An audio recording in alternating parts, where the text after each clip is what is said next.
question. Hi, our question relates to the climate crisis and loss of biodiversity at the heart of governance, including the provision of food. Other councils, for example, Oxfordshire, Cambridge City and Lewisham Borough, have committed to serving only plant-based food at their events, and I'd like Norwich City Council to do the same. We are currently in a cost of living crisis, and whole food plant-based meals are considerably cheaper. By doing the right thing for the planet and promoting eating for good health, the Council can also save money by serving more plant-based foods. We can and must move away from meat and dairy towards climate-friendly eating, and I believe councils can lead the way with this. Given the climate emergency and Norwich City Council's stated aim to reduce their emissions, Norwich City Council must consider committing to serving fully plant-based fare at all future catered events, as other councils have done. Isn't this right? Thank you very much for your question. Councillor Waters, would you please give your reply? Thanks for your very interesting question, Ms Alexander. So Norwich City Council has been clear in acknowledging the urgent need to address the twin climate and biodiversity crises, having announced a climate and environmental emergency in September 2019. Our recently adopted biodiversity strategy is one example of our ambitious response and includes objectives around food production. We also provide ongoing support to community groups adopting land for this purpose. The communications and engagement plan is under development to support delivery of this strategy and will include opportunities to engage people in the actions they can take to reduce their impact on the environment. And the Council recognises the various benefits of plant-based diet, which gives me the opportunity to recognise the critical world-leading work being undertaken by the Norwich Research Park to explore how we can improve food sustainability, security and resilience on a global basis.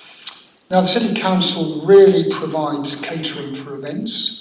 Our catering choices are informed by various objectives, including support for local social enterprises such as the Feed, who are working to reduce poverty in the city. At any catered event, we ensure that there is a choice of menus, including vegetarian and vegan options. And I was so intrigued by your question that I rang up my colleague, the leader of Cambridge City Council, to explore with her what Cambridge were doing. And she made the point that Cambridge City Council, working very hard towards recognisable sort of sustainability food awards. I think they're on a silver now, they're going for gold. And they're also exploring their options for catering events at the City Council, which actually is probably fairly close to where we are, the Council's annual general meeting.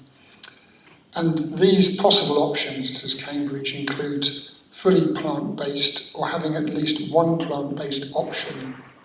And as part of that exploration, they noted that the proper research is required, including ensuring that any catering procured is properly sustainable. And the illustration they give is, for example, that let's say plant-based food is not just factory-produced food with a higher carbon footprint than, say, locally sourced meat or cheese.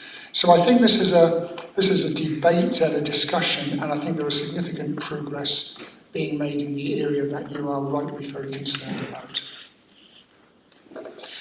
Thank you, Councillor Waters. Ms Alexander, you're allowed a supplementary question. Do you have one? And if so, please go ahead. Can you give me a timeline on how long that might take for us to get to a point where you are fully plant-based, catering-wise? Councillor Waters.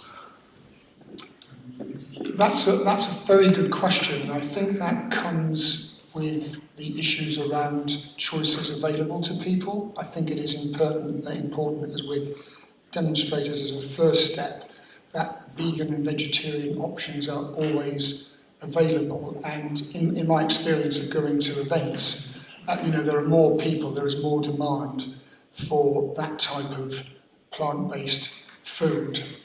So I suppose what I'm struck by is the point about giving people choice and winning, I suppose, the argument around people having those choices available to them and reflecting on those issues. I think what we do is we do express those issues in our environment strategy and in our biodiversity strategy. But what I can tell you is that we will follow this very closely, and you've raised a really important area for us to discuss and to explore.